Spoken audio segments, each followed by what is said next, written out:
Como Rússia e China lidarão com uma guerra na Venezuela? Muitos questionam se os governos russo e chinês vão apoiar a Venezuela.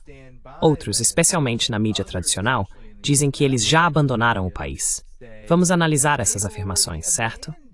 O New York Post publicou o seguinte, com base em um relatório do Wall Street Journal. Por que os aliados da Venezuela, Rússia e China, estão se afastando discretamente? Discretamente, uma escolha de palavra interessante. Enquanto Trump aumenta a pressão sobre Maduro, o presidente venezuelano Nicolás Maduro recebeu pouco apoio de seus antigos aliados, Rússia e China, à medida que o presidente Trump intensificava a pressão militar e econômica contra Caracas.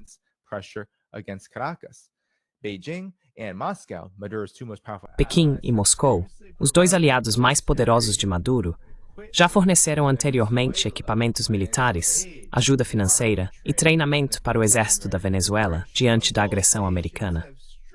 Mas ambas as nações se afastaram de suas táticas habituais à medida que enfrentam seus próprios problemas militares e econômicos.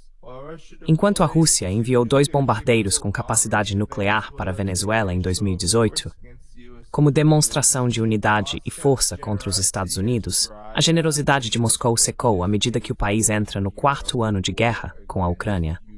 Até agora, a Rússia forneceu apenas 2 petroleiros para ajudar Caracas a exportar seu petróleo bruto para a China, afirma Vladimir Hrvinsky, professor de Relações Internacionais da Universidade Kessie, em entrevista ao Wall Street Journal.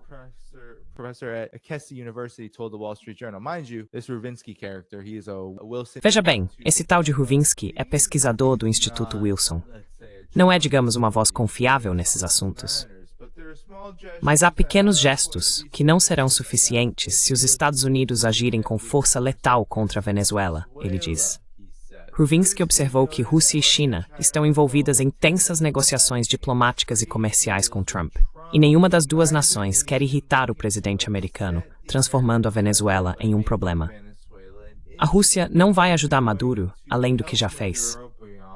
Essa aparente falta de apoio vem depois de anos em que a Venezuela construiu laços com Pequim, Moscou e outros adversários dos Estados Unidos para criar uma aliança econômica contra o Ocidente.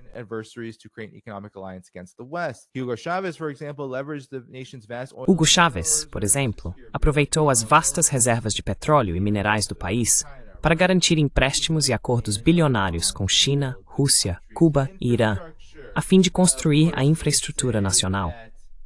Claro, dizem que as sanções, os distúrbios civis e outros fatores prejudicaram isso. A China seria a maior perdedora se o governo de Maduro caísse, com mais de 30 bilhões de dólares em grandes vendas de armas para Caracas desde 2000, segundo o Instituto Internacional de Pesquisa para a Paz de Estocolmo. A situação vem se desenrolando de forma semelhante à do Irã durante a Guerra de 12 Dias, quando Rússia e China pouco fizeram para ajudar Teherã a impedir os bombardeios americano-israelenses. Então veja, já fiz essa comparação com o Irã muitas vezes, de que estamos, na verdade, em uma situação de Guerra do Irã 2.0 desde junho de 2025. Os Estados Unidos estão intensificando as ameaças.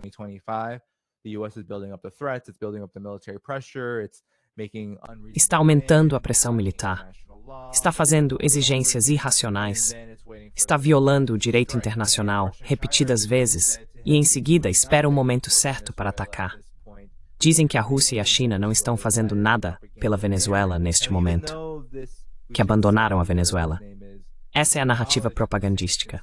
Agora, embora esse Kuczynski, ou seja lá qual for o nome dele, tenha reconhecido que as sanções tiveram um papel, o que ele não reconheceu, e que, na minha opinião, precisa ser dito, é que a Guerra de 12 Dias não foi ruim para o Irã, que o Irã não implorou a China e a Rússia por apoio adicional. Alguns criticaram o Irã por isso.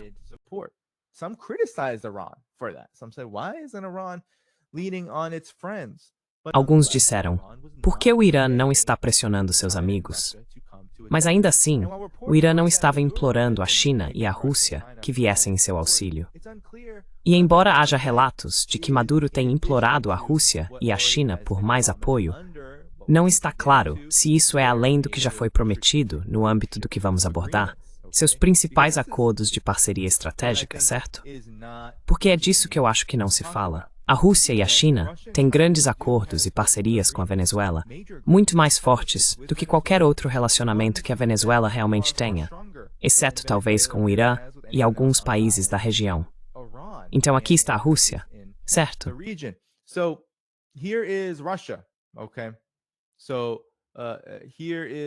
Então, aqui estão a Rússia e a Venezuela assinando, a partir de novembro de 2025, 42 acordos bilaterais de cooperação.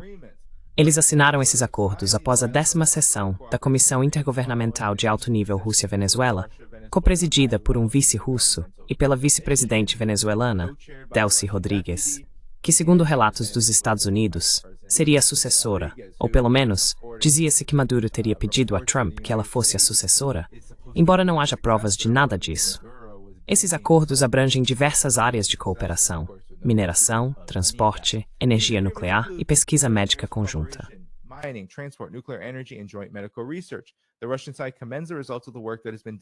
O lado russo elogia os resultados do trabalho realizado e os acordos alcançados. Definimos nosso caminho a seguir e determinamos nossos próximos passos em todos os aspectos-chave da agenda bilateral. A Venezuela está sob sanções intensas e enfrenta pressão política dos Estados Unidos, o que agora afeta substancialmente seu setor de exportação de petróleo.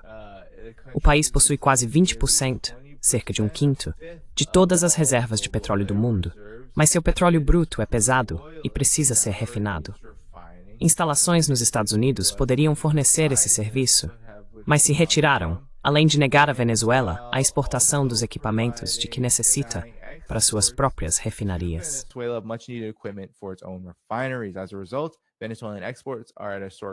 Como resultado, as exportações venezuelanas estão em níveis historicamente baixos, forçando o país a uma crise econômica. A intenção parece ser permitir que as refinarias e empresas petrolíferas dos Estados Unidos possam investir na Venezuela a baixo custo, assim que um governo pró-Rússia for instalado. No entanto, a Rússia também possui ampla experiência na indústria do petróleo, incluindo refino, e buscará avaliar como pode ajudar o setor petrolífero venezuelano. A estatal russa de energia Rosneft tem desempenhado um papel central, formando joint ventures com a Empresa Nacional de Petróleo da Venezuela, a PDVSA e Gás.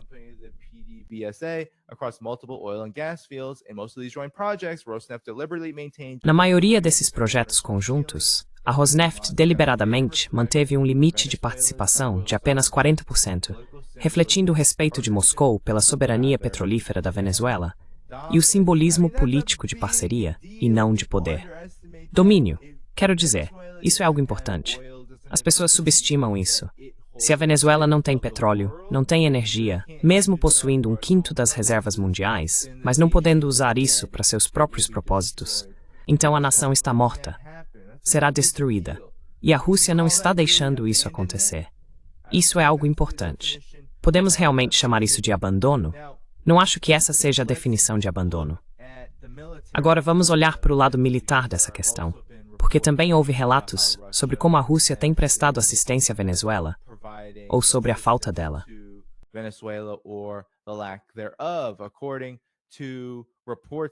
De acordo com relatos da mídia ocidental, o sistema secreto de defesa aérea da Venezuela, presenteado pela Rússia, foi exposto antes da Operação Spear, que era o plano do governo Trump para derrubar a Venezuela. Mas, na verdade, o que está sendo alegado agora é que se trata de uma operação militar de narcotráfico, ou melhor, uma operação militar anti-narcotráfico, ou talvez eu nem devesse colocar o anti na frente disso. Ainda assim, um alto oficial militar russo, uma importante figura política russa na Câmara Baixa do Parlamento, o Comitê de Defesa, informou que o Kremlin enviou novos sistemas de defesa aérea para a Venezuela, já que o país continua em um potencial conflito armado com os Estados Unidos. Alexei Zuravlyov, primeiro vice-presidente do Comitê Estatal de Defesa, listou várias armas fornecidas por Moscou, incluindo caças Su-30 Mk2 e sistemas de defesa aérea S-300VM.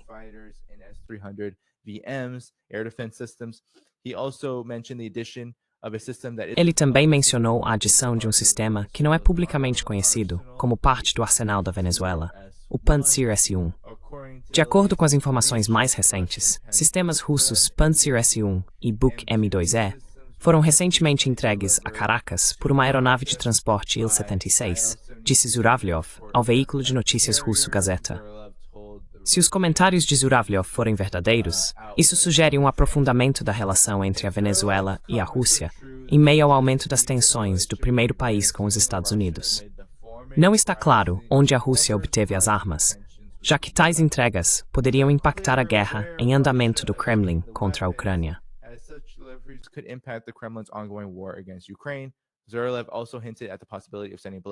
Zhuravlyov também sugeriu a possibilidade de enviar mísseis balísticos para a Venezuela.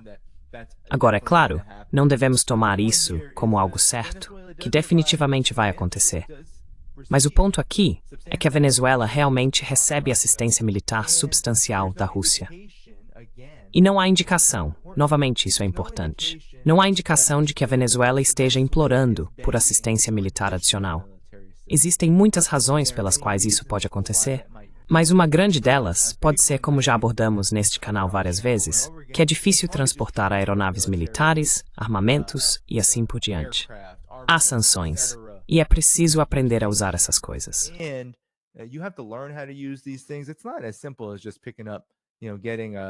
Não é tão simples quanto simplesmente pegar, sabe, uma carga deste ou daquele armamento e dizer vou lutar uma guerra com isso. Não, não é tão simples assim. Mas o fato é, o que eu já disse antes repetidas vezes, são as pessoas que vencem guerras, não as armas. A resiliência econômica da Venezuela é igualmente importante. A ajuda da Rússia nesse processo é tão importante quanto qualquer arma, qualquer tanque ou qualquer coisa que possa ser fornecida à Venezuela para sua defesa. Se ela não tiver esse recurso, então não vai sobreviver e não conseguirá resistir à pressão. Agora, aqui está o El País, que é um veículo muito anti-Venezuela, anti-China, com uma postura belicista, sediado na América Latina.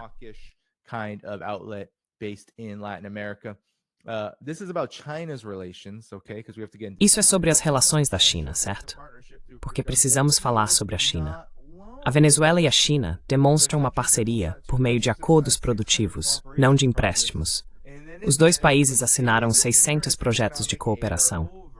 E então diz, mas os dias de ajuda econômica generosa acabaram. É um pouco contraditório, não é? E esse é o problema.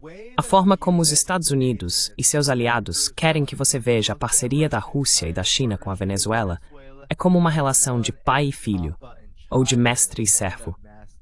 Eles querem que você pense que a Rússia e a China são maiores, melhores e mais fortes que a Venezuela, e que, portanto, são eles que ditam as regras, dizendo, você recebe isso ou aquilo, ou você não recebe isso ou aquilo para a Venezuela.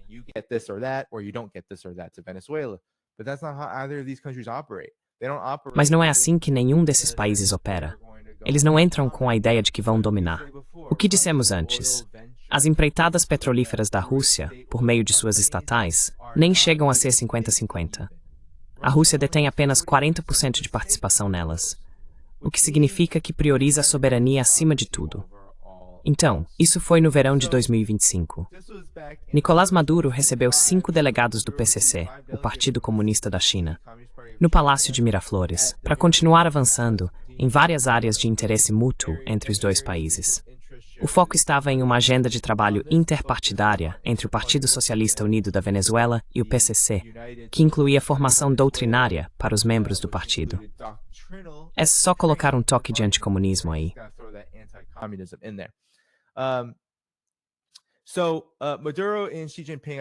Então Maduro e Xi Jinping priorizaram suas afinidades políticas. Eles já realizaram uma reunião bilateral em Moscou, trocando elogios e promessas de cooperação. Os governos de ambos os países afirmam que mais de 600 acordos bilaterais estão planejados para 2025.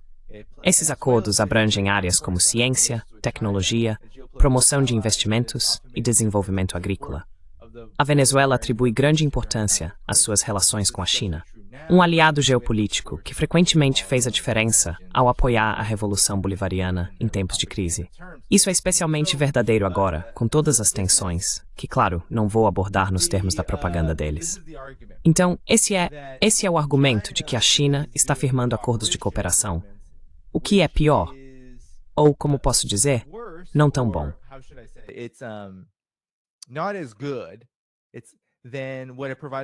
É menos do que era oferecido antes, quando havia um fundo de vários milhões de dólares, supostamente uma ajuda direta, que tinha sido significativo antes de 2012.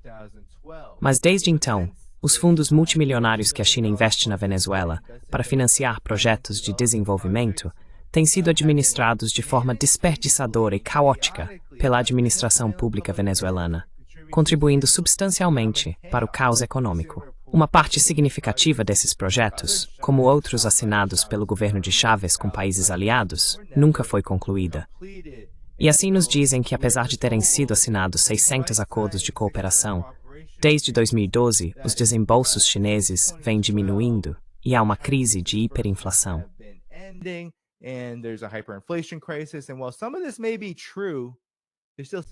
E embora parte disso possa ser verdade, ainda há 600 acordos sobre a mesa. A parceria entre a Venezuela e a China é o que se chama de parceria para todas as estações, como descrito pelo presidente Xi Jinping e pelo Partido Comunista da China. Portanto, é evidente que as relações continuam muito boas. E, novamente, esse apoio econômico é incrivelmente importante. É absolutamente fundamental para a sobrevivência contínua da Venezuela. Eu diria, de forma semelhante ao que mencionei sobre o Irã, que o apoio econômico e militar da Rússia e da China ao Irã é essencial para sua capacidade de resistir às sanções e ao belicismo dos Estados Unidos. E claro, o mesmo vale para Israel. Diante do Império Sionista, o Irã precisou desse respaldo. Não é que o Irã esteja implorando a Rússia e a China. Eles trabalham juntos de forma mútua.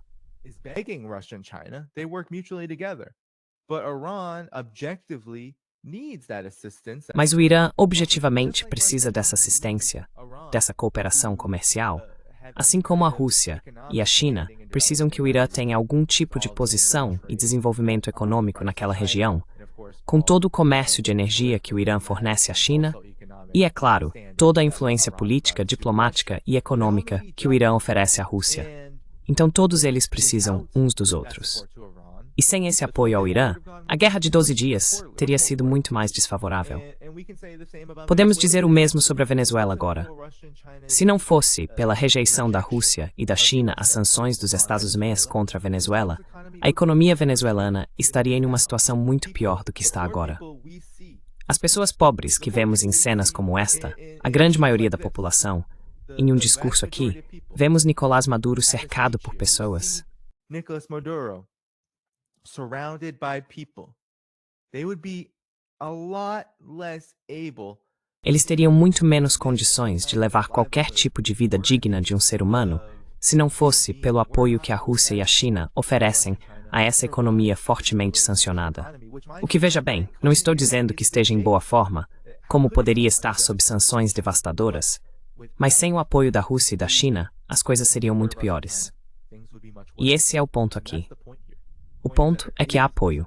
Não podemos enxergar as coisas de forma tão preto no branco, e daqui, como as elites e os belicistas querem que façamos. E quero destacar o que Xi Jinping disse, o que o líder da China disse sobre a Venezuela. Ele afirmou que a China apoia firmemente a Venezuela na defesa de sua soberania e estabilidade social.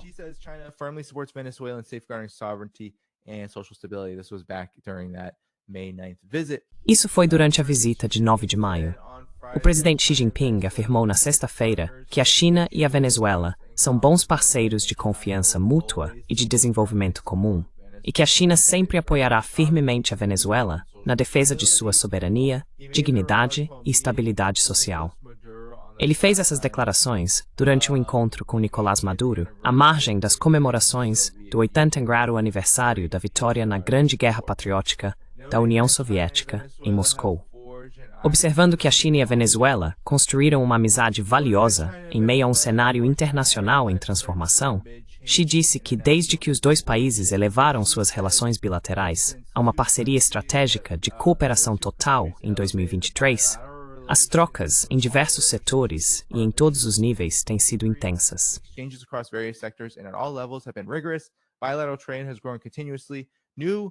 O comércio bilateral tem crescido continuamente. Novos avanços foram alcançados na cooperação em investimentos e nos intercâmbios entre os povos, e a amizade entre os dois lados tem se tornado cada vez mais popular entre as pessoas.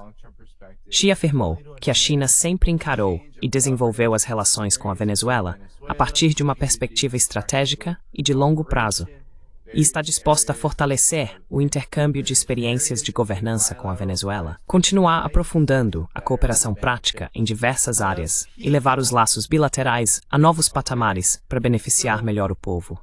Certo, então esse é o ponto de vista. E alguns podem dizer, são apenas palavras, mas não são apenas palavras.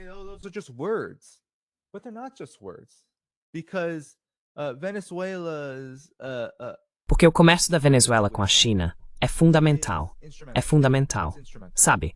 Por causa do grande setor de petróleo e do comércio que existiu entre os Estados Unidos e a Venezuela por muitos anos antes das sanções. Os Estados Unidos costumavam ser um grande parceiro comercial, mas agora, em termos reais, é a China, por causa das sanções americanas. Sem isso, a Venezuela estaria numa situação realmente ruim. Então temos que olhar por essa perspectiva, porque, se não o fizermos, o que vai acabar acontecendo é que vamos adotar exatamente a narrativa que os belicistas querem que adotemos. Ou seja, que a Venezuela está abandonada, que ninguém está ajudando a Venezuela agora, que ela está completamente sozinha.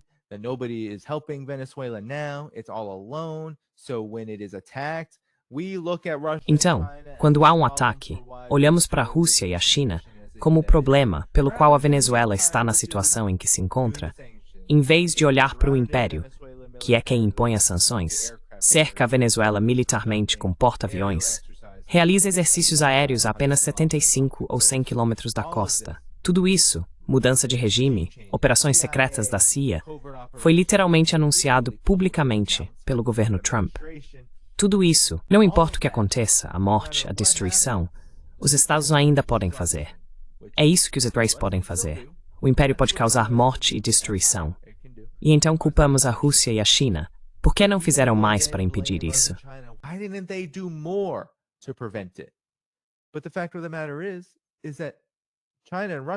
Mas o fato é que a China e a Rússia não têm controle sobre o que o Império dos Estados Unidos faz. Eles nem sequer afirmam buscar esse controle. Não afirmam exercer qualquer tipo de influência para impedir os Estados Unidos. E isso não é por falta de princípios. É porque o Império dos Estados Unidos é uma entidade totalmente irracional, totalmente desesperada, em declínio, em crise, belicista, que só causará mais destruição quanto mais se tentar ficar em seu, entre aspas, caminho. E alguns argumentam, bem, vocês já estão em seu caminho. Mas veja como a Rússia e a China têm se movido. Veja como a Venezuela tem se movido. Devemos seguir o exemplo daqueles que estão fazendo isso agora, que têm a tarefa de defender a soberania.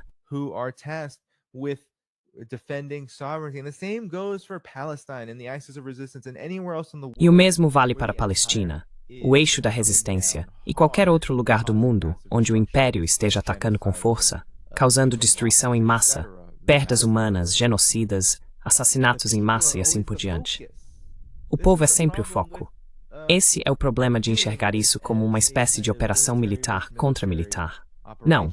Nesta guerra é o povo que fará toda a diferença. Na China, e especialmente na Rússia e no Irã, esses países do mundo multipolar não negam o fator humano, porque a realidade é que você não vai, e a Rússia, de certa forma, já fez isso. Você não vai superar os Estados Unidos jogando o jogo deles.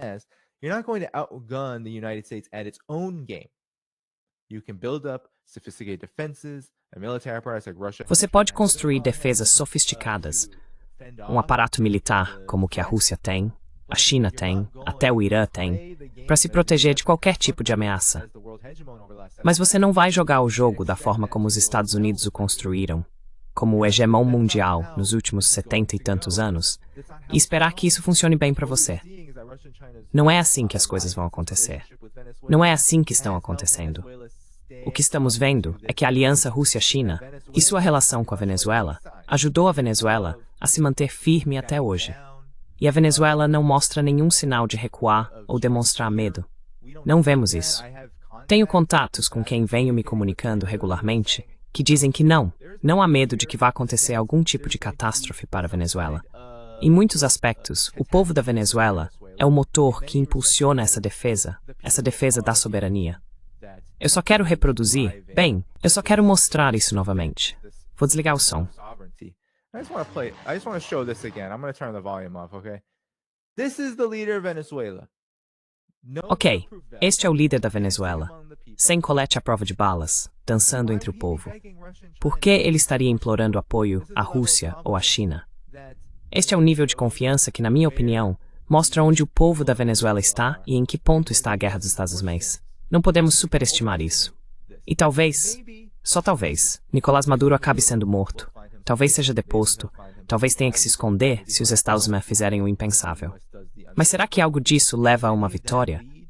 Será que algo disso leva aos objetivos gerais dos Estados Unidos aqui, que são instalar um governo submisso que faça o que eles mandam e que, como vimos em reportagens da mídia, permita que os Estados se aproveitem das necessidades de refino da Venezuela a baixo custo para poluir o país e saquear seus recursos depois de tê-lo sancionado até a morte ao longo de muitos anos? Leva? Acho que a resposta para essa pergunta é: tudo é possível. Mas neste momento, não é aí que estamos nesta guerra.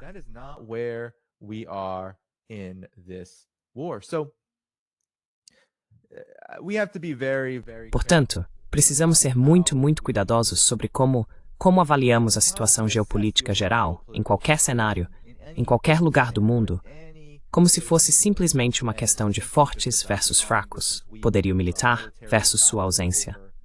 Tudo isso, na verdade, apenas encobre a situação. O longo arco da história mostra que, na verdade, os exércitos mais poderosos do mundo não necessariamente vencem. E os Estados Unidos não teriam se tornado uma potência hegemônica apenas com base em seu poderio militar. Eles construíram esse complexo militar industrial, esse império massivo, porque jogaram a Segunda Guerra Mundial de uma forma que lhes permitiu se tornar o maior ator econômico, com hegemonia do dólar, capital e participação monopolista de mercado, que assolou a Europa e o resto do mundo. Tomou as antigas colônias como neocolônias e construiu um império econômico que foi tão importante quanto, se não mais importante, que o militar. Just as important, if not more important, than the military. This is the point here. Esse é o ponto aqui.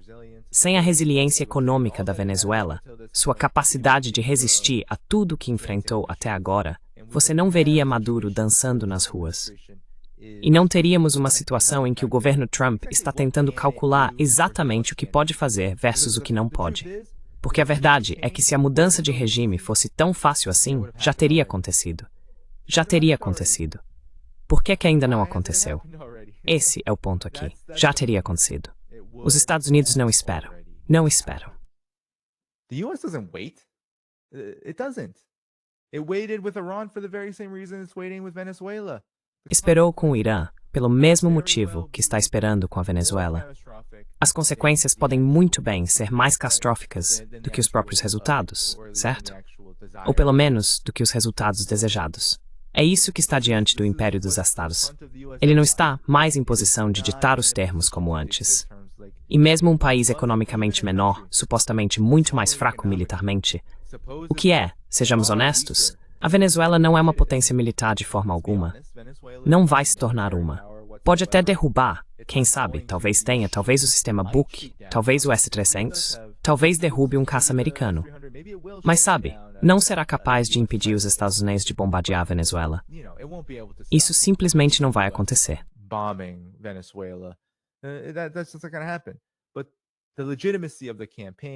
Mas a legitimidade da campanha, a legitimidade do governo venezuelano, a unidade do povo venezuelano, essas coisas importam muito mais. Então os Estados Unidos estão em sérios apuros neste momento. A administração Trump, é claro, está se debatendo como um peixe fora d'água, com tantas crises se acumulando, como acontece com a maioria das administrações norte-americanas, dado o estado do império. A situação econômica está ruim em casa. A situação política interna também não vai bem. Veja todos os desertores do movimento MAGA na administração Trump. Veja a ineficácia, a fraqueza do Partido Democrata.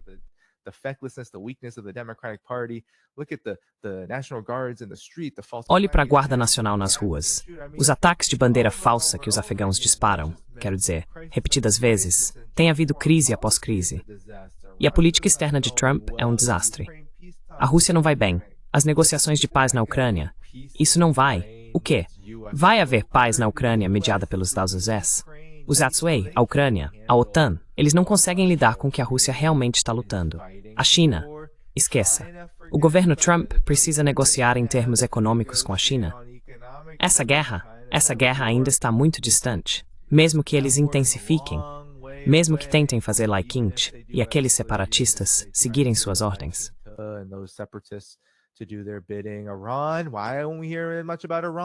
Irã. Por que não ouvimos muito sobre o Irã? Bem, porque não há nenhuma nova operação planejada contra o Irã por enquanto. Esta é a era do declínio. Haverá momentos em que tentarão avançar as coisas. Eles sabem que o establishment dos Estados Unidos, as elites, os belicistas, está ficando sem tempo. Então, eles farão movimentos. Muitos deles serão precipitados. Talvez aconteça aqui, contra a Venezuela, muito em breve.